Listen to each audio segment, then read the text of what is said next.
BSP में बहन जी से मिलने के लिए पैसा देना होता है, टिकट के लिए भी पैसा देना होता है और मंत्री बनने के लिए भी पैसा देना होता है। ऐसी खबरें आई है दैनिक भास्कर से। दैनिक भास्कर की तरफ से स्टिंग ऑपरेशन किया गया, जिसमें बसपा के प्रदेश अध्यक्ष उत्तर प्रदेश के विश्वनाथ पाल और लखनऊ के जिला अध्यक्ष शैलेंद्र गौतम ने इस तरह की बातें स्वीकार की है कि बहन जी से मिलने के लिए 5 लाख देना होता है, विधायक का टिकट के लिए 50 लाख से 3.5 करोड़ रुपया तक का देना होता है और मंत्री बनने के लिए भी पैसे देने होते हैं। इन सब आरोप स्टिंग ऑपरेशन के बीच हमारे साथ अमर ज्योति पासवान जी हैं, भीम आर्मी बिहार के प्रदेश अध्यक्ष हैं और इनकी political party Azad Samaj party है। उत्तर प्रदेश में अब चुनाव कुछ महीने में होने हैं, इस तरह का आरोप लगा है। अमर ज्योति जी से जानेंगे कि इन पर इनकी क्या राय। देखिए, दैनिक भास्कर के रिपोर्टर ने जो स्टिंग ऑपरेशन किया है उसको देख करके सीधे तौर पे हम तो नहीं कह सकते कि बहन जी पैसे लेती हैं टिकट के या मुलाकात के, लेकिन उनकी ही पार्टी के जिला अध्यक्ष भी अगर कहता तो हम थोड़ा देर के लिए सोचते कि हो सकता है कि अपने पैसे कमाने उमाने को लेकर के ये बातें कह रहा है। लोकल लोगों से डील। हाँ, लोकल लोगों से कर रहा है डील, अपने जिला के विधानसभा सीटों के प्रत्याशियों से, संभावित उम्मीदवारों से। लेकिन जब उनकी पार्टी का, जिसको बहन जी ने, जिस राज्य में उनकी सरकार 4 बार रही है, और उस पार्टी के प्रदेश अध्यक्ष विश्वनाथ पाल जो खुद ही स्वीकार कर रहे हैं कि 5 लाख रुपया आपको मुलाकात के लिए देना होगा बहन जी से, और 50 लाख से 3.5 करोड़ टिकट के लिए देना होगा। मतलब लिफाफा पहले 5 लाख का दे दीजिए, तब परमिशन मिलेगा कि बहन जी से आप मिलेंगे। ये स्टिंग ऑपरेशन है, हम नहीं ऑपरेशन है ये हमारा भी आरोप नहीं है। ये तो दैनिक भास्कर ने जो स्टिंग ऑपरेशन किया है, उसके रिपोर्टर ने जो वीडियो बनाया है, हमें बसपा के अधिकृत व्यक्ति बोल रहे हैं उसमें। बसपा के अधिकृत व्यक्ति हैं विश्वनाथ पाल, उनके जिला अध्यक्ष शैलेंद्र गौतम। और जब ये लोग कह रहे हैं कि 50 लाख से लेकर 3.5 करोड़ तक, 50 लाख उन सीटों का रेट बताया उनके जिला अध्यक्ष ने जहां पे पार्टी कमजोर है, जहां पे जीतने की संभावना नहीं है, जो स्वाभाविक तौर पे बसपा, ये भाजपा और अन्य दलों की सीटें हैं, उन सीटों की बात की है उनके जिला अध्यक्ष ने कि उसका रेट 50 लाख है, और जो जीतने वाली सीटें हैं तो उन सीटों का 3.5 करोड़ रेट है। तो ये सीधे तौर पे दिखाता है कि बहुजन समाज पार्टी को जो मिशन था मान्यवर कांशीराम साहब को, उस मिशन को बसपा के विश्वनाथ पाल और उनके जो जिला अध्यक्ष हैं, ऐसे लोगों ने कमीशन वाली पार्टी बना दिया है। अब उत्तर प्रदेश के बहुजन समाज को सोचना चाहिए कि आपके खून पसीने से सिंची हुई पार्टी को, जिसको आपने बड़ा करके इतना वो किया, उत्तर प्रदेश के बहुजन समाज के लोगों के जीवन में परिवर्तन आया कि नहीं आया, लेकिन उनकी पार्टी को, जिसको आपने सिंचने का काम किया, उनके नेताओं के जीवन में परिवर्तन जरूर आ गया है। अरे बहन जी बचाव करें वो करें कि नहीं, बाबा साहब के आदर्शों पर चलने वाली पार्टी है बीएसपी, और ये सब षड्यंत्र है जिसके तहत बीएसपी को बदनाम किया जा रहा है। चुनाव है कुछ महीने बाद और सबकी नींद उड़ी हुई है बसपा से, इस वजह से तो हम तो कहेंगे बहन जी से कि आप अपने पार्टी के जो लीगल एडवाइजर हैं, आप उनसे दैनिक भास्कर पे FIR करवा दीजिए कि स्टिंग ऑपरेशन फर्जी है, और विश्वनाथ पाल ने जो बोला है वो ऑडियो भी फर्जी है, AI वीडियो है, डीप फेक वीडियो है। जो भी आपको कहना है वो आप जाकर के कोर्ट में कहिए और दैनिक भास्कर पे मानहानि का मुकदमा ठोकिए कि बहुजन समाज पार्टी, जिसको मान्यवर कांशीराम साहब ने खून पसीने से सींच करके इस देश की तीसरी सबसे बड़ी पार्टी बनाने का काम किया, उस पार्टी के ऊपर अगर आरोप दैनिक भास्कर बेबुनियाद लगा रहा है तो बहन जी को दैनिक भास्कर के ऊपर कानूनी कार्रवाई करना चाहिए, मानहानि का मुकदमा करना चाहिए, और स्टिंग ऑपरेशन करने वाले पत्रकार के ऊपर पार्टी को बदनाम करने का, और जो भी षड्यंत्र का आरोप आप जो सोशल मीडिया पे लगा रही हैं उसको लेकर के उस पर मुकदमा लिखवाना चाहिए।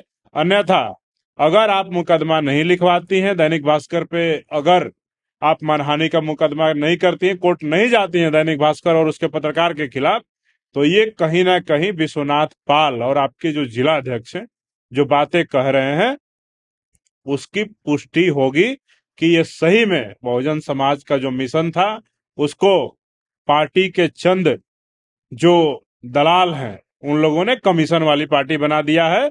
और आज बहन जी से भी मिलने के लिए रेट फिक्स करने की बात कही जा रही है। ये बहन जी ने कहा है कि जितनी सहयोग राशि हमें मिलती है पार्टी को उम्मीदवार की तरफ से, उससे ज्यादा उनके चुनाव में खर्च कर दिए जाते हैं। तो ठीक है, बहन जी जो बातें कह रही हैं उनका भी पक्ष सही है, लेकिन मुझे लगता है कि अगर दैनिक भास्कर के लोगों ने इस तरह का षड्यंत्र रचा है बसपा को बदनाम करने के लिए, तो बहन जी को न्यायालय का दरवाजा खटखटाना चाहिए और अपने लीगल एडवाइजर से दैनिक भास्कर पे और उसके रिपोर्टर के ऊपर एफआईआर लिखवाना चाहिए। नहीं, वैसे मूड में नहीं है। हाँ, तो जो ट्वीट है उससे मुझे ऐसा लगता है कि वो उस मामले पे कहीं ना कहीं कोई सच्चाई है, तभी जा करके उस पे इनको सफाई देना पड़ रहा है। लेकिन अगर पार्टी के प्रदेश अध्यक्ष और तमाम लोग इनसे मुलाकात को लेकर के और कोई रेट फिक्स करके रखे हैं, तो मुझे लगता है कि उत्तर प्रदेश के बहुजन समाज के लोगों को और एक बार विचार करने की आवश्यकता है।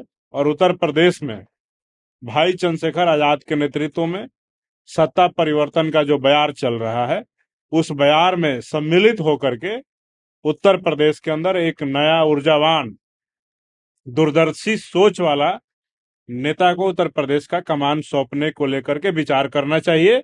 बहुजन समाज पार्टी ना आपके लिए संघर्ष कर रही है, ना 17 साल से सत्ता से बाहर है, और ना आपके मुद्दों पे कहीं खड़ा होती है, ना आंदोलन करती है, ना कुछ करती है। तो ऐसे समय में जो आपके हक अधिकार की लड़ाई, आपके संविधान की लड़ाई, आपके आरक्षण की लड़ाई जो मजबूती से सड़क से लेकर संसद में लड़ने का काम कर रहे हैं भाई चंद्रशेखर आजाद, उनके साथ उत्तर प्रदेश के बहुजन समाज के लोगों को खड़ा हो जाना चाहिए। और बसपा के वैसे ईमानदार कार्यकर्ताओं के भी मैं कहना चाहता हूं, जिन लोगों ने, जिनके पास पैसे नहीं है, जिन लोगों ने खून पसीने से बसपा को मजबूत करने का काम किया, आप आजाद समाज पार्टी से जुड़िए। मैं दावे के साथ कहता हूं कि भाई चंद्रशेखर आजाद वैसे संघर्षशील मेहनती कार्यकर्ताओं को बिना पैसे लिए हुए हमारी पार्टी चुनाव लड़ाने का काम करेगी। और कोई देना चाहे पार्टी, नहीं तो उनके स्वेच्छा है। आजाद समाज पार्टी का जो अकाउंट नंबर है आप उस पे आप दीजिए, उसका तो ऑडिट होता है, वो चुनाव आयोग में। ये नहीं कहिए कि हमने सहयोग किया तो हमको टिकट दीजिए। हाँ, हम ये नहीं, अब ये आप पार्टी में स्वेच्छा से सहयोग कर रहे हैं तो आप उसके लिए आप टिकट की अपेक्षा नहीं कर सकते हैं।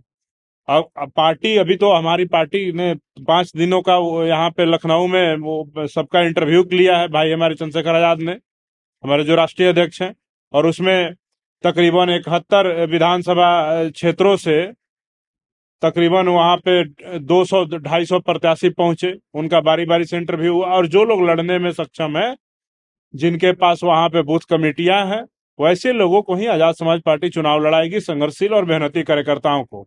हमारी पार्टी में पैसे वैसे का कोई खेल नहीं होता है, बसपा में होता है। अब वो तो देखिए दैनिक भास्कर का स्टिंग ऑपरेशन ही बता रहा है। जो 2012 से बसपा सत्ता में नहीं, हम्म। तो जो पार्टी कितना साल हो गया, 14 साल, 14 साल से सत्ता में नहीं है, 14-15 साल से सत्ता में नहीं है, उस पार्टी के पास पैसा नहीं होगा। ऐसे में पार्टी फंड के लिए अगर बीएसपी में पैसे लिए जाते हैं, पार्टी चलेगी कैसे? जब पार्टी में पैसे नहीं है, सत्ता में नहीं है, लंबे समय सत्ता में रहने पर पैसे आते हैं पार्टी में, लोग देते हैं। हम देखते हैं कि इलेक्टोरल बॉन्ड होता है, ये पार्टियों को पैसे मिलते हैं, चंदा मिलते हैं। तो जब बसपा के पास पैसा नहीं है, चुनाव भी लड़ना है, गठबंधन भी नहीं करना है, हर विधानसभा क्षेत्र में चुनाव लड़ना है, हेलीकॉप्टर से चुनाव प्रचार करना है, तो ये सब कैसे संभव है? ऐसे में बीएसपी में अगर पैसे लिए जाते हैं, इसको लेके बहन जी ने स्पष्ट किया है, उससे ज्यादा खर्च कर दिए जाते हैं कैंडिडेट के ऊपर। तो एक पक्ष ये भी है कि जो पार्टी सत्ता में लंबे समय से नहीं है, उसको पैसे की जरूरत है। और दूसरा स्टिंग ऑपरेशन ये कहता है कि भाई बिना 5 लाख दिए बहन जी से आप मिल भी नहीं सकते हैं। जो कार्यकर्ता है, जो समाज के लोग हैं, और बहन जी 2012 के बाद से मुख्यमंत्री भी नहीं है। आप किसी भी स्टेट के मुख्यमंत्री से मिल सकते हैं बड़े आसानी से। आप बिहार के सम्राट चौधरी मुख्यमंत्री आप मिल सकते हैं, आम जनता भी मिल सकती है। बिहार में तो जनता दरबार का भी कल्चर, लेकिन आप बहन जी से नहीं मिल सकते, ये भी एक बड़ा प्रश्न है। आप चंद्रशेखर आजाद रावण से मिल सकते हैं, किसी भी नेता से मिल सकते हैं, बहन जी से मिलना बड़ा मुश्किल है। तो बसपा वालों के लिए बहन जी से मिलना ऐसा लगता है कि फरिश्ते से मिल लिए। तो ये जो 5 लाख वाला है, ठीक है, पार्टी के लिए, फंड के लिए, टिकट के लिए पैसे लिए जाए, लेकिन 5 लाख बहन जी से मिलने के लिए, ये थोड़ा अजीब लगा। खैर, आपको इन सब मुद्दे पर, अमर ज्योति जी के तर्क तथ्य पर क्या लगा, प्रतिक्रिया कमेंट बॉक्स में दे। जय भीम, जय भारत।